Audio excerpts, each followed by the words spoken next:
Apparently in January, I was feeling away. And how do I know that? Because I read 10 books. And as much as I love to read, 10 books is a stretch for me.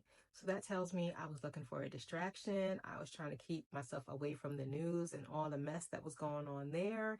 And I was just trying to stay in these books, honey. And now I want to tell you a little bit about some of the books I read. So let's talk books. Okay, one of my first reads, and I talked about this in my intro video, was Take My Hand by Darlene Perkins Valdez.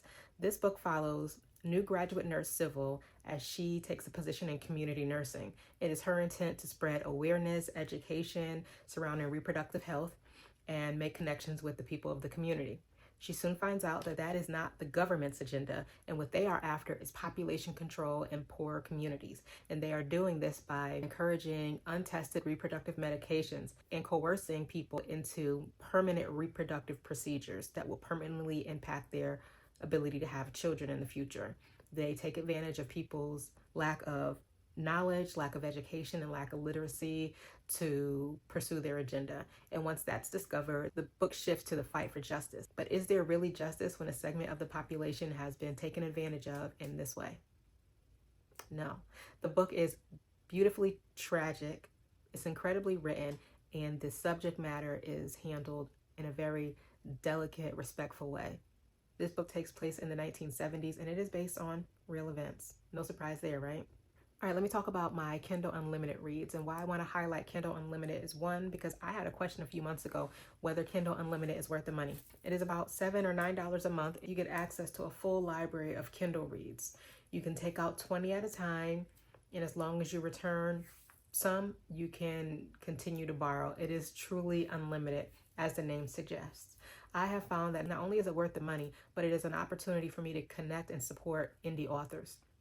So the first Kindle Unlimited book I read this month was Unbreak Me by Gray Huffington, my first experience with this author. This is about a woman who's left her boyfriend because of his infidelity, and she packs a bag, gets in her car, and she has no destination. She doesn't know where she's going. She just knows she needs to get away from this man. She gets a flat tire on her way to nowhere, and she stops at a shop and meets a mechanic, and she just asks him to unbreak her. Meaning, distract me, take my mind off my troubles. I'll worry about where I'm going or what I'm going to do with the rest of my life tomorrow. But tonight, distractions, please. And he obliges. So plenty of spice, 44 pages. It is a 3-part series, so maybe this relationship will advance. I'm not 100% sure, but so far it was really enjoyable. Book number 2, New Year, New Boo by Alexandria House. I love Alexandria House, Queen of Romance, Queen of Spice. This one's 24 pages, and it is about 2 co-workers going to a holiday party. They have feelings for each other, and they also mutually agree that they feel out of place at these holiday parties. They just don't feel like one of the crew or one of the rest. And they decide at this holiday party to explore their feelings and see if they want to take a relationship to the next level. Again, plenty of spice, real quick read. So yes, I would recommend this, but it's not as substantial as her other books. So not one of my favorites, but still an enjoyable reading experience. Then there was Dear Vicky by Octavia Grant, my first read for this author. This is a thriller, and it has one of the most unhinged characters I've ever read in my entire life. 60 or 70 pages. It's about a grocery bagger named Andrew. One day, a lady named Vicky comes in his aisle to get her groceries rang up in her groceries bag, and she says something nice to him. Very innocent, kind of nonchalant comment, and he then believes, oh, we go together now. And that's my soulmate, and we belong together. So he goes on this tirade, this violent tirade to find Vicky, make him hers, and take over her family.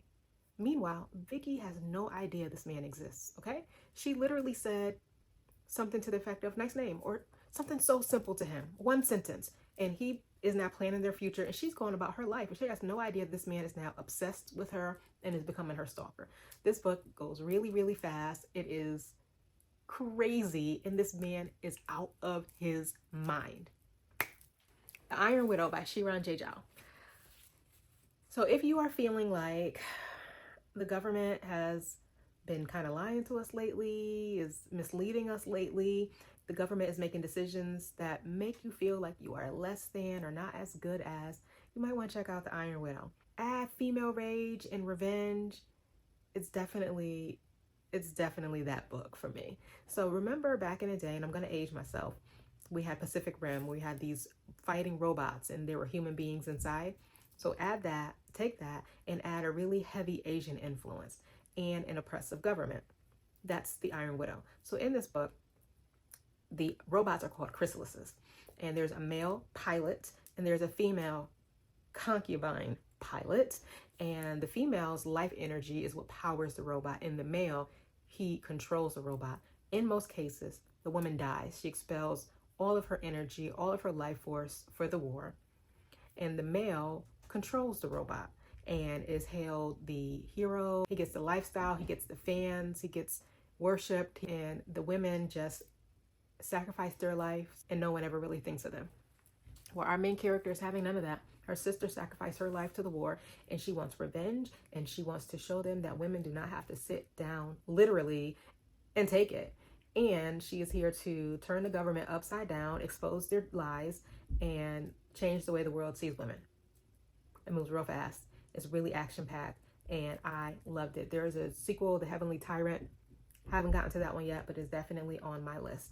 I also received an advance copy of The Love Lyric by Christina Forrest. This one is already released, but at the time that I read it, it was an advance copy. Now, if you love The Neighbor Favor or The Partner Plot, you're going to love this book. This 3-book series follows these 3 sisters. Their last names are Green, and they're all named after flowers. And in each book, they are having their individual love stories.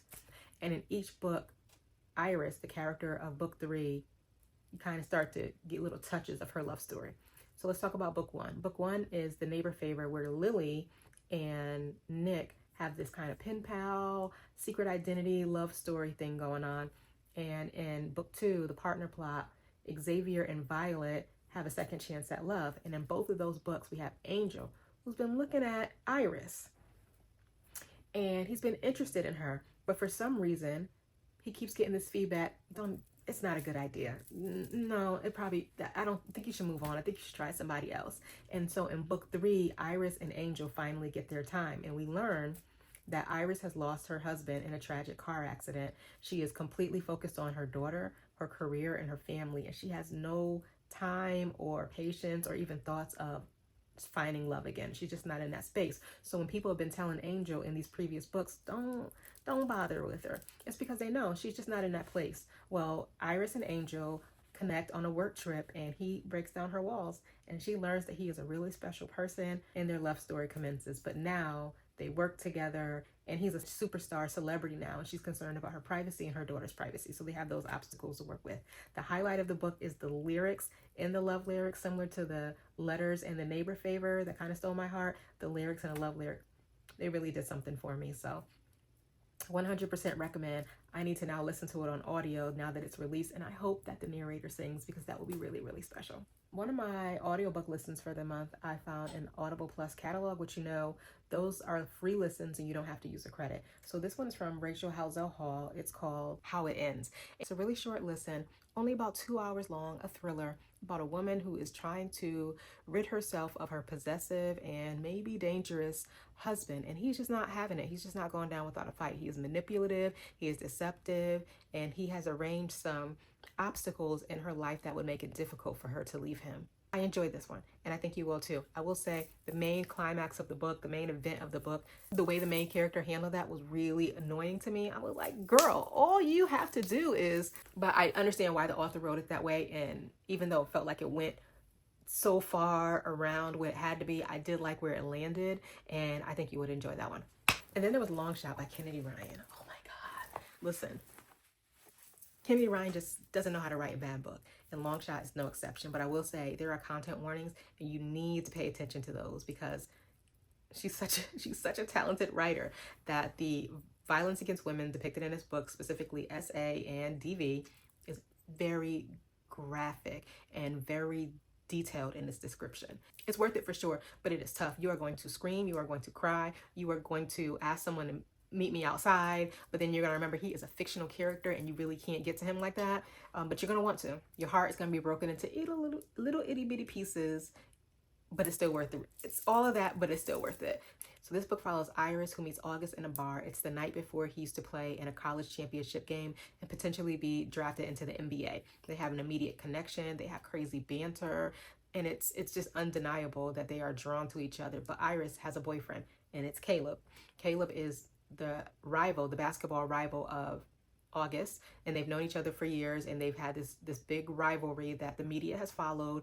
But Iris is with Caleb, and throughout the years they have these chance encounters, and each time they are just drawn to each other and they have this crazy connection. But Iris is with Caleb, and their situation is very much complicated, and the book goes on from there. 5 out of 5 stars. One of my favorite Kennedy Ryan reads. Just prepare yourself, get your tissues ready, and just strap up. Now, I said it was a hard read, but listen, I got through it in 2 days, so it was hard, but I kept it going and I couldn't put it down.